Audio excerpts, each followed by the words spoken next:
Hi guys, and welcome back to another episode of Building a Nation, the Analysis Days. Now this one, I know I say this virtually every time, genuinely is going to be slightly shorter because I think there's less things to discuss in all honesty.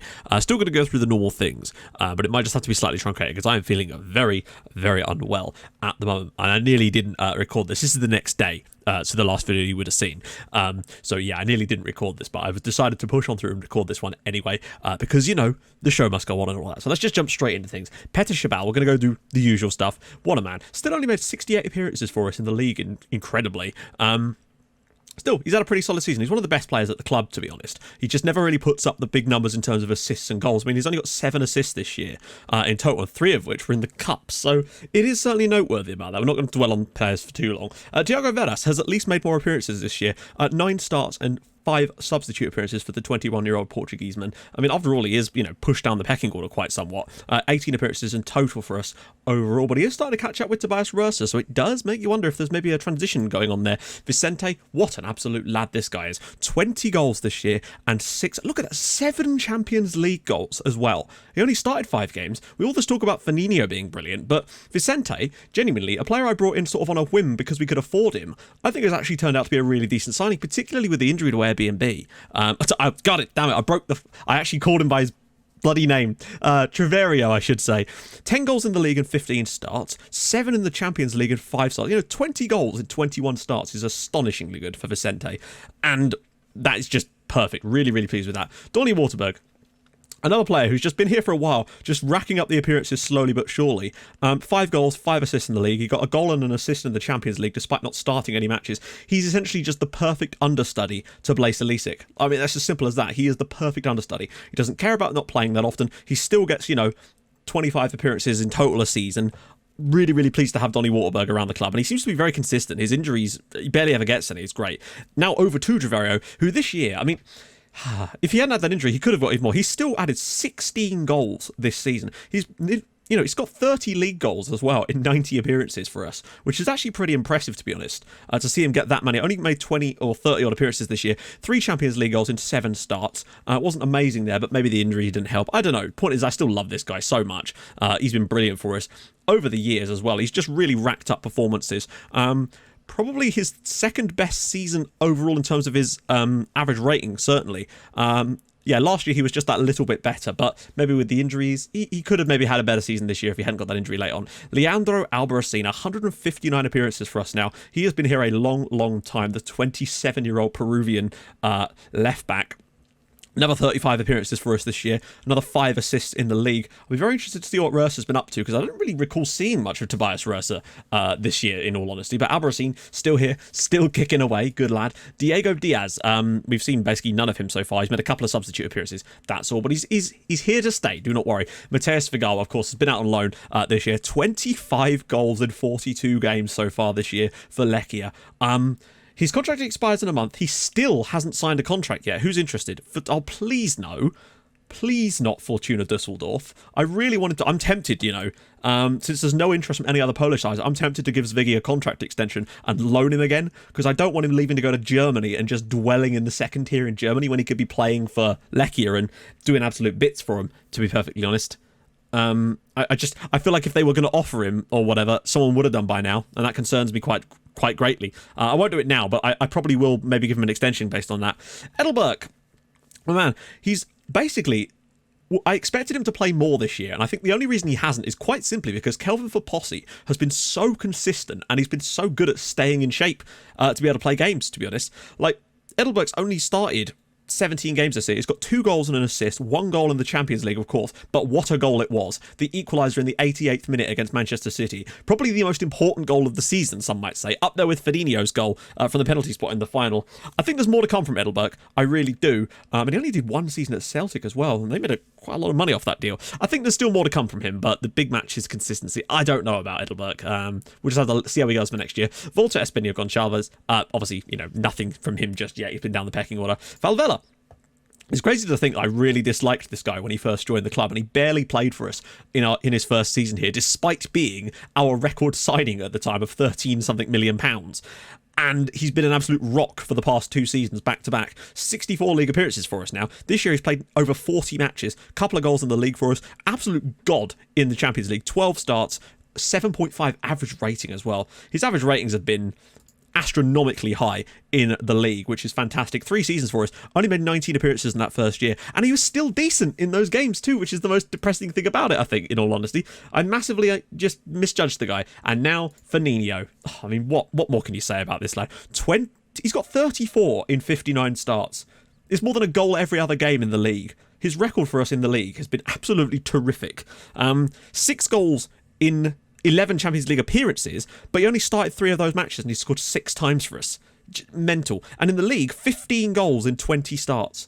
Truly crazy. 4 in the Cup, 2 in the Super Cup as well. I don't think his league stats are quite as good as last year. No, not quite. Got a few less goals, a couple of less assists, but still, he's a just genuinely brilliant player. I really, really like the guy. He's on huge money, but I don't know, there's just something really likeable about Firmino, and I hope he will stick around into the future, because I just think he's brilliant as a backup striker, because he just doesn't seem to care about not playing. And now, Kelvin for Posse, 40 starts this year. He's just so good. I think, even though his natural fitness isn't great, he's got great stamina, and it just seems to mean that he can just keep playing games, and he doesn't particularly get injured. He's had 1 injury this year, which is the one that saw him miss the Champions League final, but other than that, yeah. And that is, he's got a goal every other game for us in the league when he's played too, so he really has upped that part of his game. 2 goals and 6 assists in the Champions League, 10 goals and 7 assists in the league, a 16-14 split. Let's see what he does compared to his league stats from last year. More goals, but less assists, but way more player of the match awards. It's an interesting split this year, but I don't know. It's certainly noteworthy. I still think for Posse has been a fantastic signing for us over the past few seasons, though. He really has made that role his own. And the thing is, though, we've got Edelbert. We've also got Brzezinski, the youngster that came through the youth academy that's done really well this year out on loan at Zag. And I think he's part of the reason why they came 5th, because he got like 5 goals and 7 assists in the top flight this year. That's very encouraging. Alberto Freitas, 152 appearances for us in his career, the 26-year-old. I want to see someone break 200, but I don't think they're going to just yet. I just never want him to leave. He's club captain. He's an absolute beast for this team. 28 appearances this year. He's been rotated around a fair bit in order to get those games, but he's got a goal in every competition that we've played in, which is always nice to see. Good old Alberto. Brian Gorosito. He's played a lot deeper this year. And I think it's shown. Still, 7 goals and 10 assists for the 26-year-old Argentine. Look at how stacked we are in this position. Obviously, he's played deeper, and I think he's adjusted to the deeper role really, really nicely, to be honest, and has made it his own. Still getting goals from there. Over 100 appearances for him as well. You can certainly see the drop-off in terms of his goal-scoring exploits, but I think he's still done better for the team, and it's allowed us to fit more good players into the team. Federico Grande as well, out on loan at Milan. 20 goals so far, out on loan at Milan. I wonder if they'll offer to buy him out, because I think we could probably get quite a lot of money from a deal like that. At the end of the day, he's gone to Serie A and scored 13 goals for them, and 7 in the Champions League too, which is really astonishingly good. What about Christian Henningsen? How's he done? Oh boy, what a waste of talent. Seriously, what a waste of a player that is. He's gone to Villarreal and he's played 7 times. They were paying his wages plus £100,000 a month. That deal's cost him like £2 million, and he's barely played. We definitely got the better side of that deal. Bartolomei Idshak, he just really hasn't been able to get the momentum in his career. It's very interesting, because when he first signed for us, and he came through that youth academy, I immediately thought this guy has got godlike potential, and he's just never quite materialised. This year he's made a decent number of appearances, got a decent number of goals in total, but I still would have wanted to see a little bit more out of this guy, and maybe there's still time for that to come, but he's got 1 cap for Poland. I don't know, maybe he just wasn't quite as good as I initially thought when the youth intake came through. It's a shame if that was to be the case, though. Juan Martin Iglesias, 120 games for us now, considering he was fighting with Franceschi for that backup spot for a long, long time. Only 15 goals conceded in 37 league appearances. By the way, he's made 57 appearances this season in all competitions, if you include the World Cup qualification in there as well, which I don't know if this thing even does. It doesn't, does it? No. That's crazy. 50 for us. Yeah. So in fact, he's actually made 71 appearances this year in all competitions competitively. 71 games for a goalkeeper is insane. And if you count the friendlies as well, that's 90. He's played 80 games in a season. Crazy. Jose Francisco, oh dear, he's turned 22, and thus his potential ceiling has been kind of hit there, and it does appear that he has kind of just not quite got it, but he might be one of those guys that could move on to another Polish side and do a good job for one of them, because he's had an okay season, in all honesty. 4 goals, 3 assists. He's done really well in the cups. Done all right when he's been called into action. Carroll, again, he's not had so many games for us this year because he's been pushed down the pecking order, but he does have 27 caps for Poland at the age of 21, old Karol. And I still think there's more to come from the lad. Hopefully he'll get a chance a bit more next year, but it really is hard to know. I do wonder if maybe moving him to another Polish side wouldn't be such a bad idea. Someone like a Lechia or a Legia or anyone like that, to be honest, just so we can get more game time. The Llama. A player at the time when I brought him in, I thought this guy could have potential to be a high roller for us one day. And he's up to 50 appearances for the club now. And he's really starting to get there to the point where he's putting pressure on those other guys around him. And he's still only 20 years old. And I think he's only going to keep getting better, to be honest. So I really like the guy. But we'll see how he actually pans out with his proper stats if we can. Blaise Lisek, 15 goals, 19 assists this year for the 22-year-old. He's got 2 caps for Poland now. Wait, no, I think he already had 2 caps for Poland. I still can't believe that Blaise Lisek is being left out in the cold so badly. Just change your system. He's probably the best Polish player in the world right now. And he's only got 2 caps for Poland. And Karol, a player who barely gets in our first team, has got 27 bloody caps. 143 appearances he's made for Polonia at the age of 22. That is crazy. That's in for like, what, 6 years? Sort of? Yeah, kind of 6 years. So, another 6 years, he could be on to 300 appearances and he still wouldn't even be 30 yet. Crazy. Love this guy to death. How's his season gone compared to previous years? More goals, more assists, more man of the match awards. He just averages, the last 4 years, he's not been below a 7.75 average in the league. What an absolute god this guy has been. 60 league goals as well from left wing. Love him. He just needs more game time in terms of... also, 19 assists, by the way, this year. Why is a huge amount. Rafael Maka, the youngster, still lots of potential, but he is behind Chabal and Olivier in the pecking order, so it's going to take him a little while to work his way through that. Maybe a loan spell. You notice he's no longer a mercenary, he's now fickle, which is, I guess, a step up in the right direction.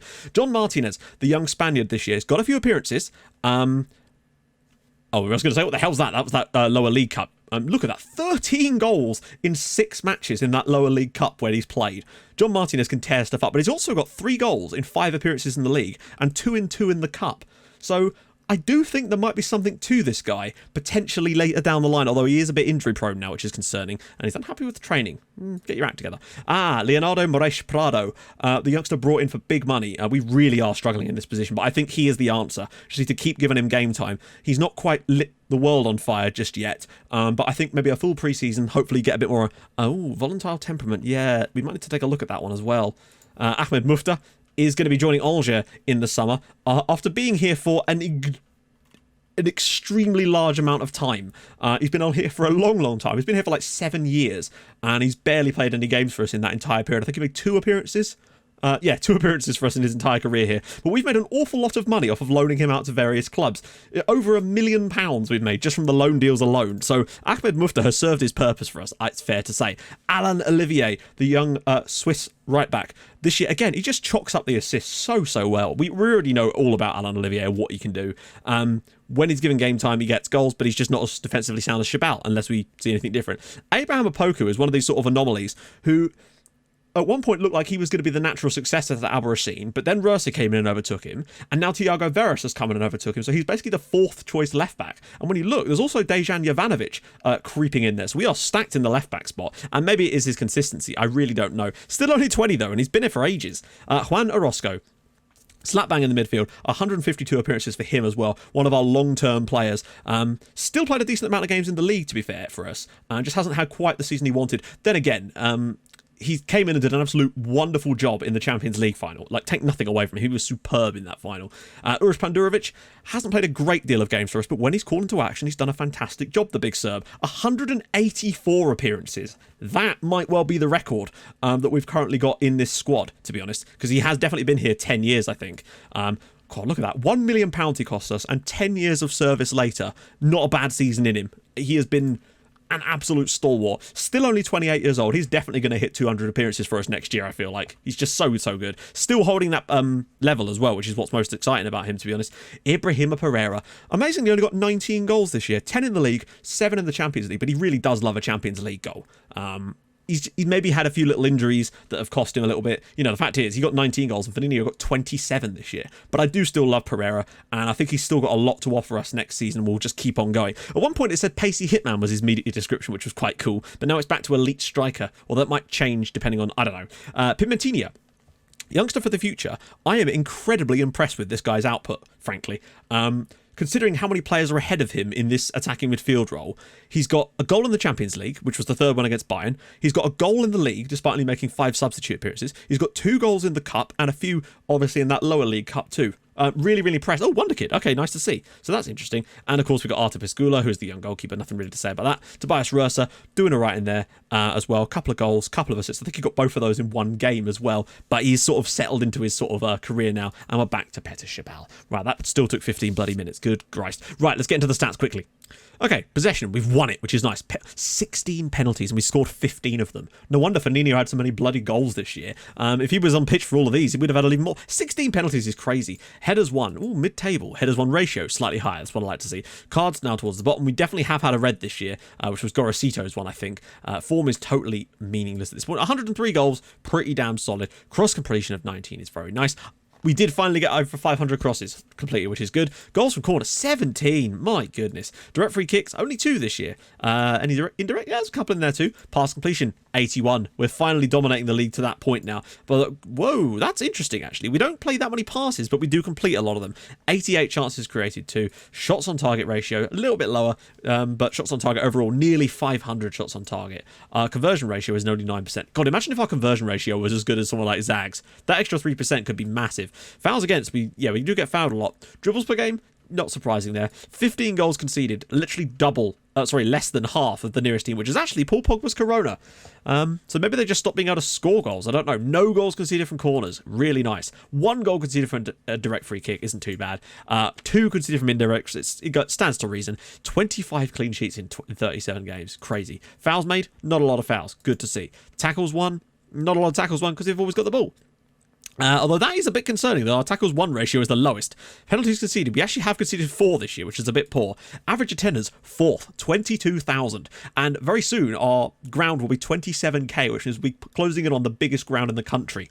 Very, very nice. Average attendance by capacity, a little bit lower now because, of course, we got more games. Stadium sellouts, only 6 this time around. But that kind of makes sense because the Polish League, although it might improve next year when, I don't know, hoping that we get that kind of boost in value that I was expecting last year. Hopefully it will come this time around. Highest attendance, 30,000. Obviously, that was playing in the Pepsi Arena. Still 40k for Lech and Lechia as well. Lowest attendances, God, Scrag got 1,700 to a game. Net transfer spend, 20 million pounds Katowice spent. We only spent 5, and Lechia rakes in 6 million. Let's see if Katowice are still the number 2 salary spenders. Yep, 26 million they're spending. Yeah, so as for finances though, Lechia, Lech, and Katowice are all in good spots. Legia are okay, and we're rich, of course. Only real problems, though, is Arca are a bit insecure, which is a problem. I'm surprised Katowice aren't rich, but then I guess they're not because they spend too much of their pissing money.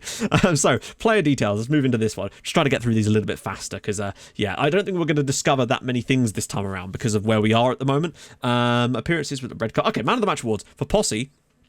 Really, really good to see. 6 overall. Olivier and Blaise Lisa got 4 each, as well as Röser getting 3. Very interesting that there's a lot of fullback involvement and wingers. In fact, it's a 1 fullback and 1 winger from either side. Distance covered. We want the other one really more like this one here. Sometimes we have a player on this one, but not today. Average rating, Blaise Lisa. Look at this. Carmelita is, of course, up there for Lech. Zvigawa in there for Lechia too. Denninger. Anyone who's not... Right, there you go. Rodrigo Montañez. I was going to say, the first player that isn't from one of those clubs is on loan from us. Rodrigo Montañez. And then, the next one, 16th place, the guy from Zag, Rafael Brzeziewski, is also on loan from us, the youngster. So there you go. Piotr Janota.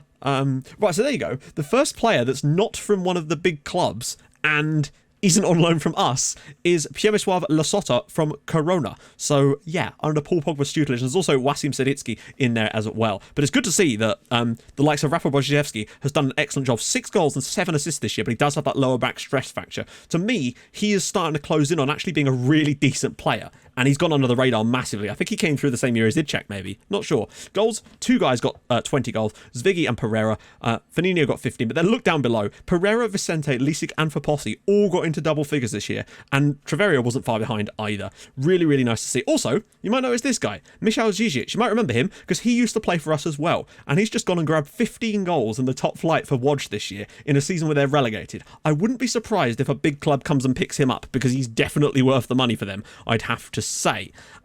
So moving down a little bit, minutes per goals, not a huge surprise that Firmino is top of the list on that one. Most shots as well with Firmino for 157 shots and 86 of which were on target as well. But Zvigi up there too. That's good to see. Anyone on here for Posse, 56, Firmino, 54. That's actually really impressive that he's on here with that amount of shots. Conversion rate. No one on there at all. Team goals, not that important. Firmino, he's only taken 7 penalties in the league, which is a bit of a shame. And Vicente scored 6 out of 6. God, imagine if Firmino had been on the pitch for all of our penalties. He could have genuinely added probably about another 7 or 8 goals to his tally for the year. I'm trying to think who missed one in the league, because that accounts for what? 15 of the 16 penalties that we took. I wonder who the other one was. Assists. Thiago Silva of Lecce at least it got 9. Olivier got 8 still, despite not even starting that many matches. That's really impressive, actually. He only made 16 starts and he got 8 assists. Key passes. Wow, we didn't top it for once. Eduardo Flores. This guy is godlike. He really is an excellent looking player. I've had him on my shortlist for a while just to keep an eye on him, because I am concerned that he might get bought by someone. You can see that we're interested, but that's just because he's on my shortlist.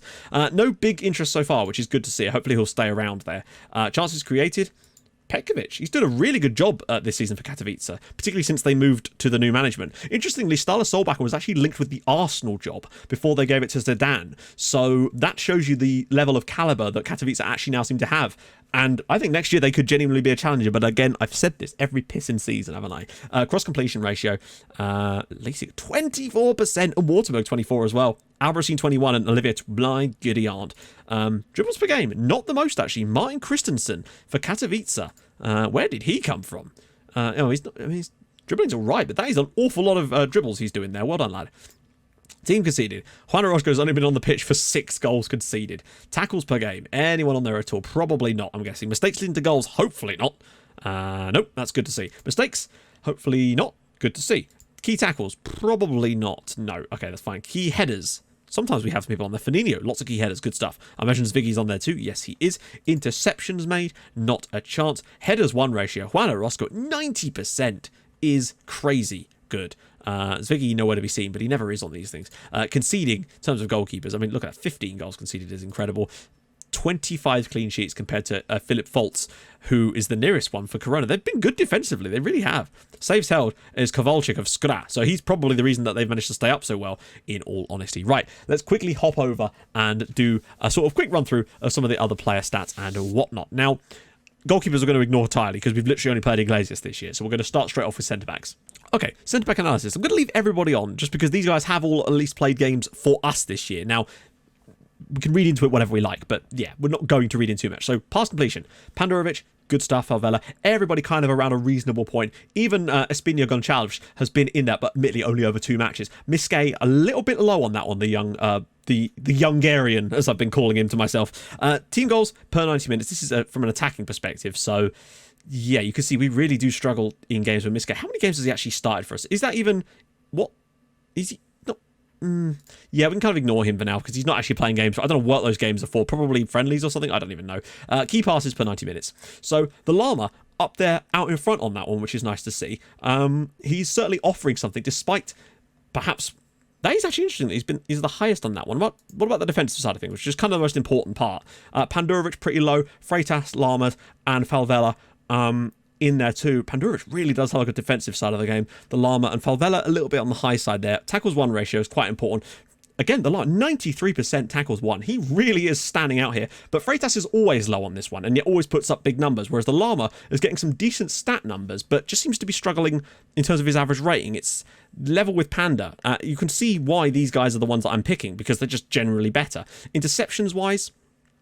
and again, the Llama is out in front on that one too with 2.73. But again, it could have been because of the opposition he's playing against. And on the same note as that, his headers are equally as good as Alberto Freitas. He is putting up absolutely stonkingly good numbers. It's impossible to ignore that. The Llama is, his passing is solid. His key passes are relatively decent as well. His team conceded isn't too bad. It was certainly comparable to the others. He wins a lot of tackles. He makes a lot of interceptions. He's good in the air. He's doing everything right to suggest to me that he's good enough to be starting. When you look at the likes of Freitas, who's 26, Falvella's 26, Pandurovic is 28, and the Llama is only 20 years old, and he's already comparing to them and bettering a lot of them in good numbers. I think the Llama needs more game time next year, and I kind of want to be transitioning to a partnership of Freitas and the Llama, but Falvella just makes it difficult to drop him because of the sheer numbers he puts up every single season in terms of his ratings. But Yeah, we'll keep looking for players, obviously, but I'm really happy with the lineup that we've got at the moment. Most of the signings in the summer are going to be, if I find a good player that's young, I'll bring them in, or if I find an amazing player that could genuinely strengthen us, then I'll bring them in. I'm not looking for anything specific at the moment, unless we find a world-class defensive midfielder. That's the one area I'd be like, all right, we've got to sign here. But everything else, I'm pretty content with the lineup we've got. Right, let's go to the right-backs. When I say right-backs, I actually meant like right and left-backs. So full-back analysis, again, I'm just going to leave most of them on because... yeah, we'll just try to ignore them. It's because it takes a lot of time to turn on and everything and get that working, whereas for now we can still see pretty much what we want to see. So if we're going to start with assists, Olivier, you can see how much better he is than Chabal. We know this, though. We know he's better going forward. Albarracin and Rursa, very, very close this time around, and Veras isn't even that far behind those two on that side of things. So this is a real test this season for me about who's actually going to come out next year potentially with that position, because there is definitely some talk of that. But Olivier, definitely, we know he's always better going forward. It's a given. Chances created, of course, Alain Olivier is out in front. Chabal is, of course, where he is. Rursa actually really solid compared to the likes of Albarracin, but it's nice to see that Opoku's managed to grab a few as well, but I just don't think he's played enough games for me to really take that into account. Pass completion. Chabal, 80%. Olivier right in there too. Veras, decent pass completion. Rursa struggling a little bit on that one. Veras putting up some solid numbers there too. Key passes per 90 minutes. Olivier out in front again of Chabal, definitely. Rursa slightly ahead of Albarracin and Veras. In fact, he's well ahead of those two. He definitely does well with the key passes, that is for sure. And that's no surprise because he played that wonderful ball in behind for Firmino in the final of the Champions League that Firmino muffed up. And he's done that a few times, I've noticed. Rursa is really good at those kind of key passes. Cross completion, very important now. So, Olivier, 21. Chabal, 18. So he's ahead of him on every attacking aspect. Albarracin 21 though, Rursa 16 and Veras 15. That is a real key element though as to why Albarracin just gets in ahead of these guys, because he does just complete more crosses. Defensive side of things, this is usually where things start to turn for the worse on a lot of these players. So Rursa 3.6, definitely better. Olivier, wow, actually Olivier has out-defended Petr Chabal, but it could have been because of the different teams they're playing against, so there is that definite element to it. Tackles 1 ratio, what about this? This is kind of a better sign here. Chabal, 88, so he's definitely better than Olivier there. Rursa outperforming Veras, but look at that, Veras at 95% won, but maybe it's not so much of a sample rate, but he's also got a lot of interceptions in that period too, so that's definitely noteworthy. Chabal is definitely out-intercepting him, that is for sure, and I mean, just comfortably. Then again, look at that, Rursa, again, great in the air, and Olivier is dreadful in the air, and that's really where he does get caught out. I think it's much of the same. When you're actually comparing these guys, like Chabal is definitely first choice still, because he's just such a good defender in general, but Olivier is definitely an excellent option to have in there, and those two are both perfect for the role. And on the left-hand side, we've got such a great wealth of choices in those positions that I really don't think we need to strengthen, but again, find anyone good, then I'll bring them in. You know, we've got like, 5 players on the left, and 3 or 4 on the right as well, all ready to come in, with Rafael Maka in there too. We've also got Jovanovic, who's not even listed here because he's an under-18 player. So much good stuff. Right, let's go to DMs. Interesting times. Actually, there's no point in looking at DMs because we've only really played Prado there, and we've got nothing to compare him to, so we're just going to have to skip that for this year, and he's only played half a season as well, so we'll do CMs. Okay, so CMs, we're really only looking at Gorosito, Orozco, Itzhak, and Francisco. The other two kind of not that relevant to this one. So, in terms of goals, Itzhak, actually really solid. He's got a decent number of goals despite playing so deep, quite frankly. But Gorosito's done a reasonable job on that one too. Francisco kind of low, and Orozco really has struggled to find goals this year. It's not really been his game. Assists-wise though, Gorosito, again, massively out in front of the others. Itzhak's really struggled to find assists this year, which is interesting because he was usually quite good at that kind of stuff. Gorosito, better on goals, better on assists. And Orozco really kind of struggled for both of those things. He's not done a great job this season for that kind of stuff. Maybe he's a better defensive player. Good pass completion though for Itzhak. Way better than the others. He really does keep that ball moving, but at what cost? Chances created again. Gorosito out there with Orozco and Itzhak. Those three all kind of really tightly packed in there with Francisco just sort of trailing behind them. Cross completion is irrelevant. Key passes per 90 minutes. Gorosito, again, he's just so much better than the others in those roles. It really is Gorosito and one other to be the number one in that position. It just goes without saying. He's just better than all the others. Simple as that, really. Orozco and Itzhak, again, fairly close, with Francisco sort of trailing off behind those two guys. Tackles 1 ratio, though. Again, Gorosito is even winning good tackles. Itzhak, pretty decent in that one too. Orozco's somewhat struggling in that area of the pitch, which is interesting. Interceptions. Orozco is much better at intercepting the ball. Gorosito's not bad on that one, so interesting. And obviously Orozco is so much better in the air. It's untrue. 87% of his one in the air, which does make me think that when we're playing two in the middle, it's obviously going to be Orozco and Gorosito, like without a doubt. And then with Idshak kind of coming in for whichever one of those isn't available at the time, and then coming. That's always the front two at the moment. And obviously when we move to one in the midfield, it's going to be Gorosito just because he's that little bit better from an attacking perspective. He's just so much better. Defensively, Orozco obviously is pretty damn solid. Idshak's pretty good too. Gorosito not quite so much, but he has played in the toughest matches. But again, we're so stacked in this area of the pitch, to be honest, at the moment. And we only, there's definitely more players in the pipeline, and I'm really happy with the ones we've got, to be honest, at the moment. Idshak's still improving. How much better he'll get, we don't really know, but it's still worth talking about, I think. So now let's move on to attacking mids. Right, so attacking mids. We're only really looking at Carroll, Pimentina, Vicente, and Airbnb. And so yeah, goals per 90 minutes, important. Pimentina, up there. Vicente, decent as well. Treverio, slightly off the pace. And Carroll, you can see much, much further down.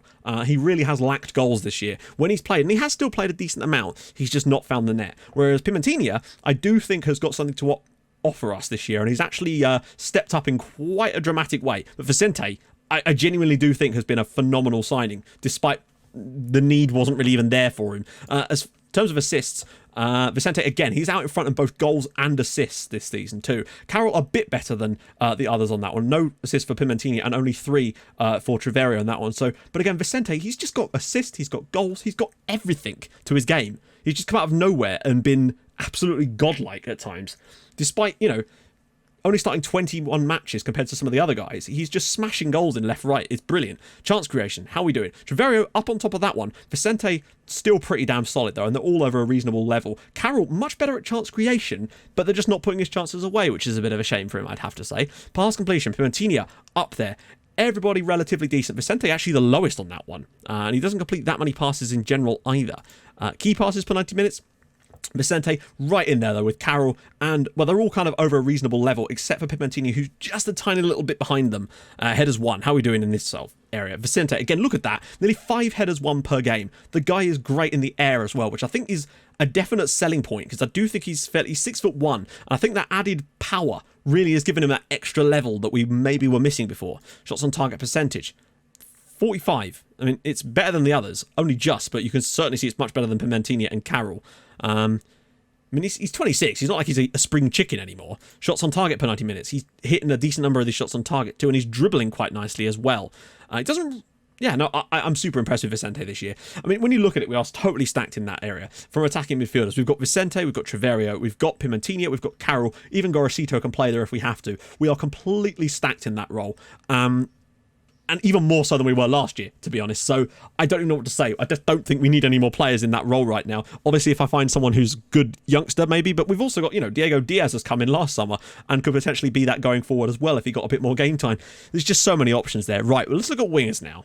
Okay, so wingers, we're looking at Lisik for Posse, Waterberg, and Edelberg, really. We can ignore Firmino and Carroll. They're very versatile players, but they don't really count for what we're doing currently right now. So, goals per 90 minutes for Posse, 0.44, and Lisik, 0.42. Obviously, massively out in front. Waterberg putting up solid numbers as well at 0.38. That's really, really good. He's not even that far behind Blaise Lisik in terms of those numbers, and that is sensational. Really what I wanted. But you could see that Edelberg just hasn't been up to the task so far this season with only 0.16, and that is a huge drop-off to what we'd expect. And it could well be, quite simply, because finishing at 8. And I do wonder if Brozhevsky, the youngster coming back next year, could maybe have some game time next year and see if he can outperform Paul Edelberg, because I want to give him a try, to be honest. Maybe he's better from from a creative standpoint. Lisik at 0.53 is phenomenal. For Posse at 3.8 is still decent. Waterberg at 3.8 is still really decent numbers. He's just nowhere near as good as Blaise Lisik, who's just that little bit better. But again, you can see Edelberg at 0.05. He's not scoring that many goals, and he's certainly not creating many either.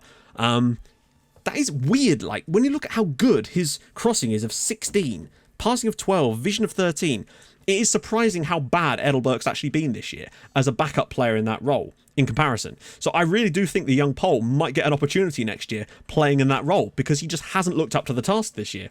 It's a real shame, but that's just the way things have been. To chance creation. Waterberg has actually created more chances than Blaise Leesic, so he really has been phenomenal this year. He's actually been better than I thought he was. Leesic again really good. For Posse up there too, and again, Edelberg dreadful, just way off the pace. Not as much off the pace as he was before, but still really off the pace. Cross completion, here we go, very important stuff. Blaise Leesic 24%, Waterberg at 23%, for Posse at the 17%, Edelberg at 15%, so he's not that far behind. Maybe it's just that I don't know what that is. It's like maybe he's crossing to the wrong players. The striker he's got there isn't putting it away. I don't really know. He's good with the possession. 84% is pretty good compared to the likes of Blaise Leesic. He's even better than for Posse. Just isn't having it, really. His key passes per 90 minutes are average compared to a lot of the others. Better than Waterberg's. His shots on target, 57%. He's actually the highest other than Blaise Leesic. He dribbles really well. Like, oh no, he doesn't. I mean, he's fine. He's the worst of the bunch. It's definitely interesting. Any ideas, lads, why Edelberg's been so poor? I do genuinely think that next year he's going to be given a run for his money from our young Polish right winger, because I think he has to be. Because for Posse, he's kind of had to do it on his own this year. He's had no choice, really. He really has been forced to do it by himself. It's just as well he's been fit for most of the time, in all honesty. Because if he got injured for a long term, then we could have been in real trouble, to be honest. Right, let's take a look at the final option, strikers. This one could be interesting.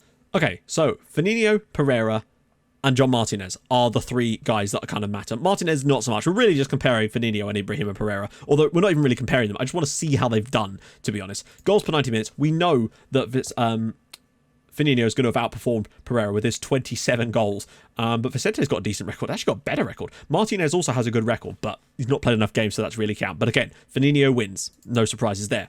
He also just slightly outdoes Pereira in terms of assists with his 7 compared to 5. But again, he's probably played more league games than Pereira. Actually, I want to see... We'll do a proper comparison between these two in a minute on the other screen. Chance creation, I mean, it is a fine-ass line between all three of these guys, to be honest. Cross completion, again, very similar. Pereira's better with the passing. Wow, look at that. Only completes 9 passes per 90 minutes. It's crazy to think it's that low. Less key passes, though. Their shots, he's slightly worse, but it's fine. Shots on target per 90 minutes. That is crazy. They nearly have that many shots per 90 minutes. He is better in the air than Firmino, which is really weird, considering Firmino is always considered the aerial challenger. Because I thought he was taller, 5'11" compared to 5'11". What are you talking about, Matt? I don't know then. Dribbles per game, Firmino. Right, let's just have a look at... Since we're only really comparing these two, let's just compare them properly and take a look at these two using a proper comparison. Just having a look at their actual attribute analysis. Firmino is a more technical player, it's fair to say. Where is he really strong? Like, his penalties are better, his first touch free kick, his dribbling is a little bit better in his corners. He's more aggressive and he's got a much better leadership stat. Whereas Pereira just has that added pace and stamina as well as a few little extra mental bits. But he is better in the air. He's actually much better at heading, to be fair. 17 heading. No wonder he's done well in the air. Right, okay, let's just take a look at the actual bit which we want to see. Statistics. And I want league, because I really want to see how they compare up together. So, interestingly, Pereira actually has more goals per 90 minutes in the league than Firmino. Interesting. But less assists per 90 minutes. Firmino makes way more key passes, but he completes less passes overall. They're about the same on the shots on target, and he makes more tackles, but he does lose more tackles in total, and he covers way more ground. So Pereira actually has maybe been the better player, but what about the Champions League?